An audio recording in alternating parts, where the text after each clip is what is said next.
Assalamualaikum warahmatullahi wabarakatuh. Salam sejahtera untuk kita semua. Halo, apa kabar sedulur? Selamat datang di channel YouTube ini. Seperti biasa, kali ini kita akan mengunjungi tempat-tempat menarik dan tempat-tempat unik di sekitar kita. Salah satu tempat yang akan kita kunjungi adalah Sumber Tirto. Konon di tempat ini terdapat perkampungan makhluk halus atau jin. Apa dan bagaimana wujud dari perkampungan ini? Mari ikuti penelusuran saya.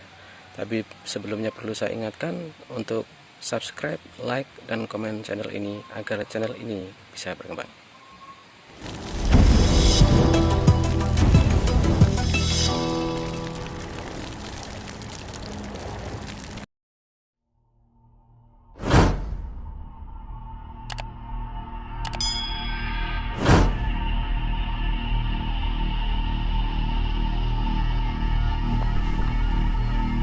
Sumber Tirto berada di Desa Krui, Kecamatan Lewean, Magetan. Sesuai dengan namanya, Sumber Tirto yang berarti mata air. Dahulu di sini terdapat mata air, atau dalam bahasa Jawa disebut beli, yang airnya sering dimanfaatkan oleh warga sekitar untuk keperluan sehari-hari, seperti minum, mandi, dan sebagainya.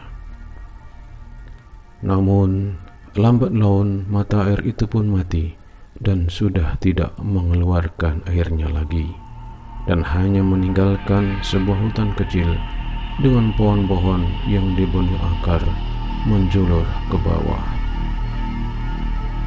Selain sebagai sumber mata air, tempat ini adalah sebuah punden, di mana rata-rata desa di Pulau Jawa, setiap desa memiliki punden.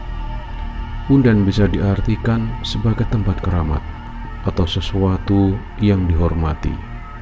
Karenanya, dahulu di sini setiap bulan Suro diadakan ritual pemotongan kambing kandit dan tarian gambyong. Namun, seiring berjalannya waktu, kebiasaan itu pun sudah tidak ada lagi. Ketika kita mendatangi tempat ini, sepintas kelihatan biasa-biasa saja dan tidak ada apa-apa.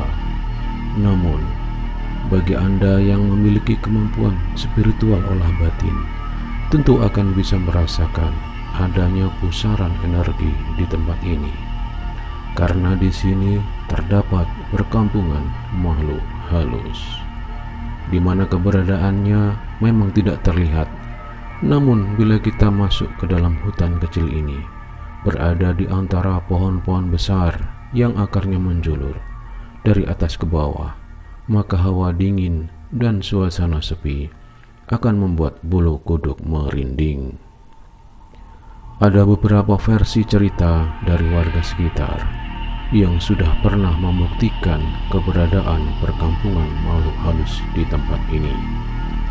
Pertama, ada seorang warga desa di sekitar sini kebetulan melihat ada kayu tergeletak di hutan ini, lalu dibawa pulang karena berniat menggunakan kayu tersebut untuk membuat tiang teras rumah.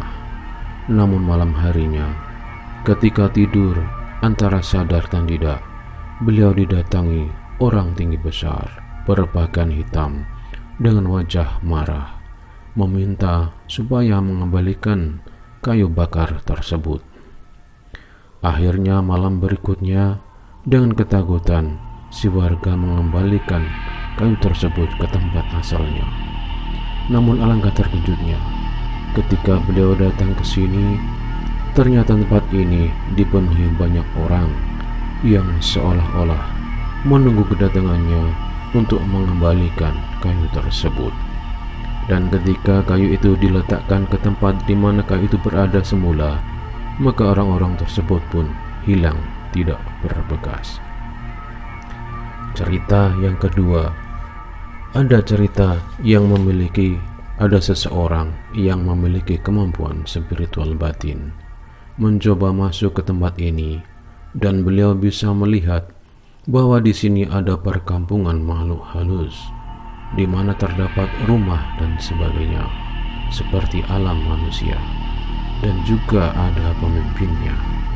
Diceritakan bahwa pemimpin di tempat ini berperawakan tinggi besar, bertanduk, matanya merah, dan memiliki tongkat, di mana bagian atas tongkat adalah tengkorak kepala manusia dengan berambut ular. Dialah yang menjaga dan menguasai tempat ini. Dari cerita-cerita warga tersebut, kita boleh percaya, boleh juga tidak. Namun terlepas dari itu semua, kita sebagai manusia memang hidup berdampingan dengan makhluk-makhluk lain yang hidup dan berada dalam dimensi dan waktu yang berbeda. Dan bila Anda mempunyai kemampuan spiritual olah batin, silakan datang ke tempat ini dan buktikan kebenarannya.